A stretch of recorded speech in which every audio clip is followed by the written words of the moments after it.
Halo, welcome back kembali di channel Om Puji. Kali ini kita akan bercerita tentang mistis. Cerita yang ngomongin tentang mistis serem benar nih. Kayaknya penasaran?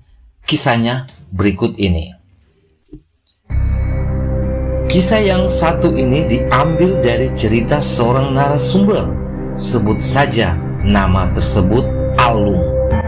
Narasumber yang sempat kami temui. Kisah ceritanya bermula Alung dan kawan-kawan mendapati job pekerjaan membuka lahan perkebunan yang masih hutan belantara dan ditumbuhi pohon yang besar berdiri tegak dan menjulang, menambah aroma mistis area hutan tersebut. Makin menyeramkan yang akan digarap di sekitaran kawasan hutan belantara yang jauh dari pemukiman warga. Kesan horor nampak pada saat Alung dan kawan-kawan memasuki area hutan yang ditumbuhi pohon rimbun. Namun Alung dan kawan-kawan tak gentar walaupun suasana pada sore itu angin bertiup kencang dan suasana langit yang kehitaman nampak akan menunjukkan suasana akan masuk pada malam hari. Tibalah mereka di area hutan belantara yang ada di Kecamatan Wundulako, Kabupaten Kolaka, Sulawesi Tenggara. Dengan rasa lelah dan letih, Alung dan kawan-kawan rehat sejenak sambil menghembuskan nafas karena berjalan yang amat jauh dari pemukiman warga yang berjarak 6 km menuju tempat mereka akan membuka lahan perkebunan. Rasa lelah mereka akhirnya terbayar karena sudah tiba di lokasi tersebut sambil mendirikan tenda untuk beristirahat dan menikmati aroma kopi yang bisa menghangatkan tubuh mereka. Karena malam itu diselimuti suasana dingin sambil bercerita bersama kawan-kawan, waktu pun tak terasa. Tibalah pukul jam 12 malam, suasana makin menyeramkan. Terlintas dengan suara-suara burung hantu yang membuat bulu kuduk merinding pada saat itu. Teman Alung yang lainnya kecapean. Mereka pun beranjak untuk tidur dan tetap tertidur. Mereka menikmati akibat perjalanan yang ditempuh begitu jauh. Narasumber Alung masih menikmati suasana malam. Dia hanya sendiri yang belum tertidur sambil membakar ranting kayu dan menyalakan api unggun. Namun perasaan Alung tak tertahankan. Dengan rasa ketakutannya, dia mencoba melawannya. Selang beberapa jam kemudian, Alung membangunkan kawan-kawannya agar lebih baik menebang pohon di malam hari saja, agar pagi nanti tidak banyak lagi pohon yang akan ditebang, biar efisien waktu menurutnya. Namun teman-teman Alung berkata, "Aku tidak gila menebang kayu di malam hari."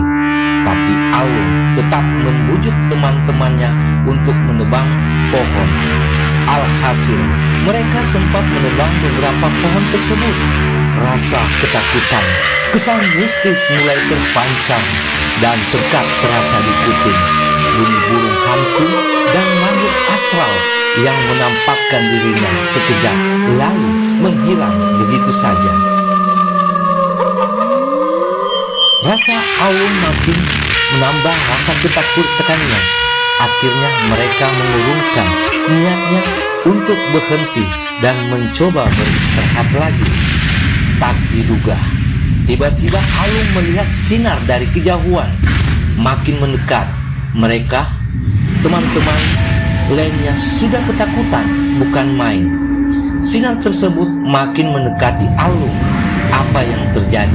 Tiba-tiba makhluk jin yang sosoknya seorang anak-anak yang berjumlah 3 itu menghampiri Alung.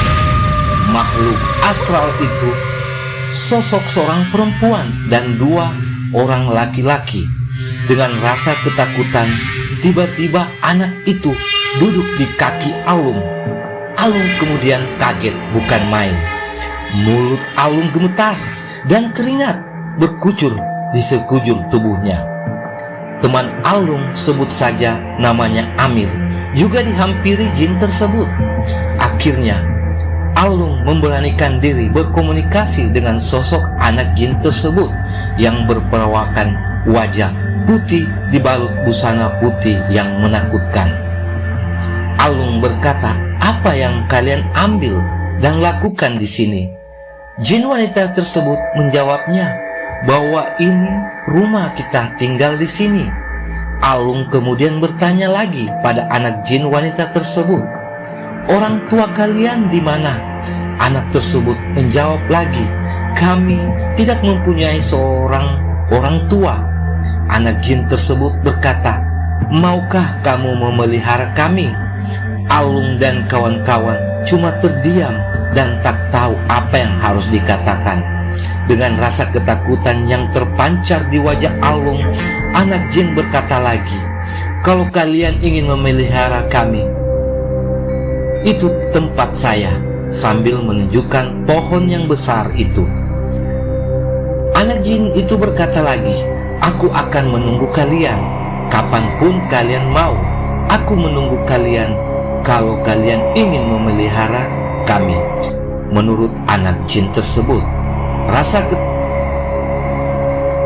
dan berkata, "Saya pulang dulu," dan mengarah ke pohon besar itu. Alung pun masih melihat dari kejauhan langkah anak jin tersebut memasuki ruang yang secara kasat mata berupa pintu rumah segi empat dan dikelilingi cahaya terang. Seram benar. Dengan rasa ketakutan, Alung dan kawan-kawan kaget bukan main, merasa yang mereka alami tidak terulang lagi, sampai di antara teman Alung ada yang jatuh sakit, saking dihantui rasa ketakutan yang dalam.